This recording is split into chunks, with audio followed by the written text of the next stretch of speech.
आज की इस वीडियो में मैं आपको बताऊंगी कि हमें निर्जला एकादशी का व्रत किस दिन रखना है। निर्जला एकादशी के नियम क्या हैं, इस दिन हमें क्या कार्य करने चाहिए, क्या कार्य नहीं करने चाहिए, इसके बारे में मैं आपको विस्तृत जानकारी दूंगी। देखिए, इस बार बहुत बड़ा कन्फ्यूज़न है कि हमें व्रत 6 तारीख को रखना है या 7 तारीख को। तो देखो, 6 तारीख भी सही है, लेकिन 7 तारीख को सूर्योदय से एक दंड के भीतर एकादशी है। तो 7 तारीख वाली एकादशी द्वादशी युक्त है। द्वादशी युक्त एकादशी अधिक प्रभावशाली होती है। 100 यज्ञों के समान इसका पुण्य फलदायक होता है। तो 7 जून वाली एकादशी को व्रत रखना ज़्यादा श्रेयस्कर है। लेकिन जो लोग व्रत नहीं रखते हैं वो 6 तारीख को चावल का सेवन बिल्कुल ना करें। ज्येष्ठ मास के जो शुक्ल पक्ष की एकादशी हम जानते हैं कि निर्जला एकादशी के नाम से जानी जाती है। जो भी व्रती इस दिन व्रत रखता है उसको 24 एकादशी के व्रत रखने के बराबर पुण्य फल प्राप्त होता है। देखिए, सभी लोग तो एकादशी का व्रत नहीं रखते हैं हर महीने जो पड़ती है, लेकिन यदि वो एक इस व्रत का रख लेते हैं, निर्जला एकादशी का व्रत कर लेते हैं, तो उन्हें सभी एकादशी के पुण्य फल की प्राप्ति होती है। इस एकादशी को सबसे कठोर एकादशी में से माना जाता है, क्योंकि इस व्रत में जल तक पीने की मनाही होती है। इस दिन भगवान विष्णु की पूजा करने के साथ व्रत रखने से हर तरह के दुख दूर होते हैं और सुख समृद्धि धन संपदा की प्राप्ति होती है। तो चलिए, पहले अब हम जानते हैं कि एकादशी तिथि है वो कब शुरू हो रही है और कब समाप्त हो रही है। देखिए, पंचांग के अनुसार ज्येष्ठ मास के शुक्ल पक्ष की एकादशी तिथि 6 जून को रात 2:15 पर आरंभ हो रही है, जो 7 जून को सुबह 4:47 पर समाप्त होगी। तो बहुत से लोग उदया तिथि के आधार पर निर्जला एकादशी का व्रत 6 जून को रख रहे हैं, लेकिन 7 जून को द्वादशी युक्त एकादशी है, तो 7 जून को व्रत रखना ज़्यादा श्रेयस्कर है। क्योंकि देखिए, पारण का समय जो है, जो 6 जून को व्रत रखेंगे वो 7 जून को एकादशी व्रत का पारण करेंगे। तो पारण करने का समय है दोपहर 1:44 से लेकर शाम के 4:31 तक। पारण तिथि के दिन हरिवासर समाप्त होने का समय है 11:25 AM तक। लेकिन जो 7 जून को व्रत रखेंगे वो अपना पारण 8 तारीख को करेंगे। 8 तारीख को पारण का शुभ मुहूर्त है सुबह 5:23 से लेकर 7:17 तक। पारण तिथि के दिन द्वादशी समाप्त होने का समय है 7:17 AM। तो देखिए, आपको जब 6 जून को व्रत रख रहे हैं तो आपको 7 तारीख को भी अपना दोपहर तक व्रत रखना होगा, है ना। तो इसलिए आप 7 तारीख को व्रत रख सकते हैं और दूसरे दिन प्रातः काल में ही आपका पारण हो जाएगा। चलिए, अब जानते हैं कि इस एकादशी का इतना महत्व क्यों है। क्यों सभी कहते हैं कि एक एकादशी का व्रत रख लो तो आपको 24 एकादशी का व्रत का फल प्राप्त होगा। देखिए, इस एकादशी को बहुत कठोर माना जाता है, इसमें जल नहीं ग्रहण करते हैं। इसे मोक्षदायिनी एकादशी के अलावा भीमसेनी एकादशी के नाम से भी जानते हैं। इस एकादशी का व्रत सबसे पहले पांडव पुत्र भीम ने रखा था, इसी के कारण इसे भीमसेनी एकादशी कहा जाता है। क्योंकि हम सभी जानते हैं कि जो भीम थे उन पे भूखा नहीं रह जाता था, उनके पेट में एक व्रत नाम की अग्नि थी जिसके कारण वो भूख बर्दाश्त नहीं कर पाते थे। लेकिन उनके जो सभी भाई थे, उनके घर में सभी लोग कहते थे कि एकादशी का व्रत रखना चाहिए, ये व्रत करना चाहिए, लेकिन वो कहते थे मुझे भूखा रहा ही नहीं जाता, मैं कैसे व्रत रखूं। तब वेद व्यास जी ने उनको बताया कि यदि तुम निर्जला एकादशी का व्रत रख लेते हो, केवल एक एकादशी का, तो तुम्हें 24 एकादशी के व्रत का फल प्राप्त होगा। तो इस तरह से भीमसेन जी ने इस एकादशी का व्रत रखा और उन्हीं के नाम पर इसको भीमसेनी एकादशी भी कहा जाता है। तो इस दिन भगवान विष्णु के साथ माँ लक्ष्मी की विधिवत पूजा की जाती है, जिससे कई गुना अधिक पुण्य की प्राप्ति होती है। और जो हम अनजाने में हमसे कई जो पाप कर्म हो जाते हैं जाने अनजाने में, उससे हमें मुक्ति प्राप्त होती है, हमारी सुख समृद्धि बढ़ती है, धन ऐश्वर्य की प्राप्ति होती है। इस दिन दान का बहुत महत्व है। वेद व्यास जी ने कहा है कि जो जो भी व्यक्ति इस दिन सत्कर्म करता है, यानी कि दान पुण्य करता है, जाप करता है, मंत्रों को पढ़ता है, जितनी अधिक आराधना भगवान विष्णु की करता है, उसको कई गुना फल की प्राप्ति होती है। उसके जो पुण्य हैं वो अक्षय हो जाते हैं। देखिए, बहुत से लोग का ये प्रश्न था कि हम निर्जला एकादशी के दिन जल ना पिएं लेकिन दूध पी सकते हैं या चाय पी सकते हैं। जी नहीं। देखिए, निर्जला का मतलब होता है कि बिना पानी के व्रत रखना। तो जब हम पानी ही नहीं पी सकते तो हम किस तरह से दूध, जल, दूध का, चाय का और जूस का सेवन कर सकते हैं।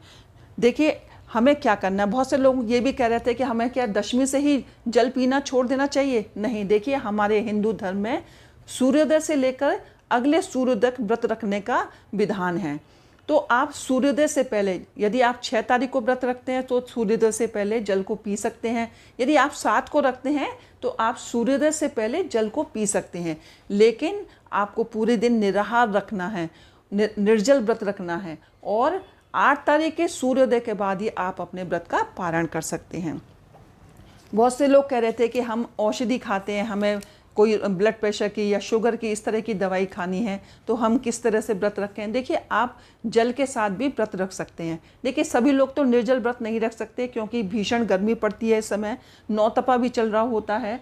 तो आप लोग जल के साथ, दूध के साथ, फल लेकर के भी इस व्रत को धारण कर सकते हैं, क्योंकि आपको उतना फल तो नहीं मिलेगा जितना निर्जला व्रत रखने से मिलता है, लेकिन कुछ ना करने से कुछ करना बेहतर है। तो आप औषधि लेकर के व्रत अपना रख सकते हैं। औषधि लेने से कोई भी व्रत को खंडित नहीं होता। और हमारे शास्त्रों में भी कहा गया है कि रोगी, बालक, वृद्ध, उनके लिए नियमों में परिवर्तन किया जाता है। उनके लिए इतने कठोर नियम नहीं होते हैं। तो आपको देखिए, इस दिन क्या करना है। सुबह उठेंगे आप, सुबह उठते ही अपने बिस्तर पर बैठे बैठे नारायण का ध्यान रखना है, उनको याद करना है, भगवान विष्णु का ध्यान करना है।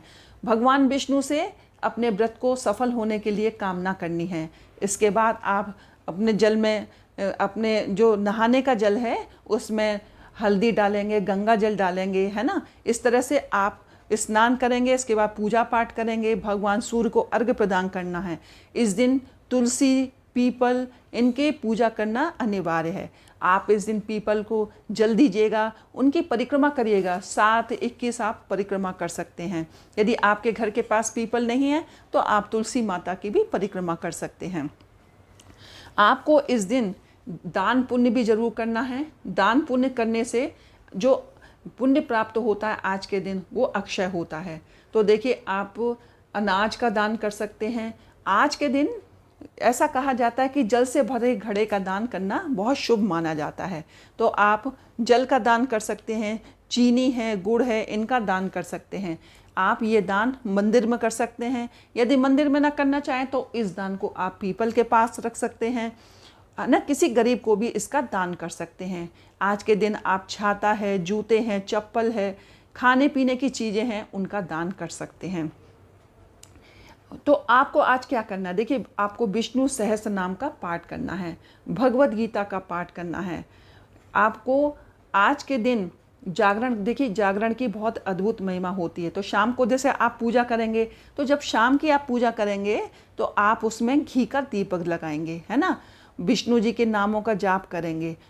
उस दिन आप शाम के समय अपने दरवाजे पर, मुख्य द्वार पर 2 दीपक जलाएंगे। वो आप तिल के तेल के दीपक जलाइएगा। इसके बाद आपको जागरण करना है तो रात्रि में आप घी का दीपक जलाएंगे। उसके बाद भगवान विष्णु की महिमा को गाएंगे, उनके भजनों को गा सकते हैं, उनको याद कर सकते हैं। देखिए, इस तरह से आप जागरण कर सकते हैं। यदि आप पूरी रात ना जाग सकें तो आप 12 बजे तक जरूर जागिएगा। चलिए जानते हैं कि इस दिन हमें क्या कार्य नहीं करने चाहिए। देखिए, इस दिन निंदा, चुगली करने से बचना चाहिए। किसी को अपशब्द नहीं बोलना है, लड़ाई झगड़े से दूर रहना है, किसी का अपमान नहीं करना है। पेड़ पौधे, फूल, पत्ती आदि इस दिन नहीं तोड़ने चाहिए। तुलसी पत्र तोड़ना वर्जित है। चावल खाना वर्जित है, चाहे आपने आज के दिन व्रत रखा हो या ना रखा हो। आपको सात्विक भोजन ही लेना है, यानी कि लहसुन, प्याज, मांस, मदिरा आदि का सेवन इस दिन नहीं करना चाहिए। और आपको और क्या नहीं करना चाहिए। देखिए, आपको दिन में नहीं सोना है। आज के दिन आपको किसी से दान नहीं लेना है। आप दान कर तो सकते हैं, गरीब व्यक्तियों को दान करिएगा, है ना, लेकिन आपको किसी के घर का अन्न या जल नहीं पीना चाहिए। आज के दिन आपको किसी से दान नहीं लेना चाहिए। आप आज के दिन आप क्या कर सकते हैं, देखिए आपको तुलसी जी की परिक्रमा जरूर करनी है, तुलसी जी की पूजा करनी है, पीपल वृक्ष की पूजा करनी है ना। आपको भगवान विष्णु की गाथा गानी है, उनके आप विष्णु पुराण पढ़ सकते हैं, विष्णु सहस्त्र नाम का पाठ कर सकते हैं और उनके मंत्रों का जाप कर सकते हैं। आप कृष्णाय वासुदेवाय हरिये परमात्मने प्रणतः क्लेश नाशाय गोविंदाय नमो नमः इस मंत्र को जाप कर सकते हैं। ओम क्लीम कृष्णाय नमः इस मंत्र का जाप कर सकते हैं और ओम नमो भगवते वासुदेवाय इस मंत्र का भी जाप कर सकते हैं। आपको माता लक्ष्मी की भी साथ में पूजा करनी है।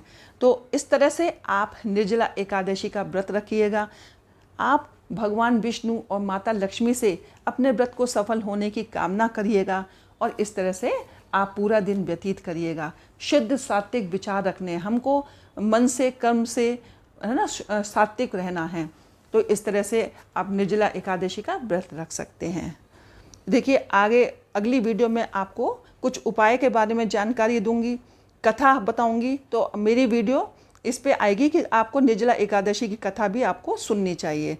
तो आप मेरी अगली वीडियो भी देखिएगा।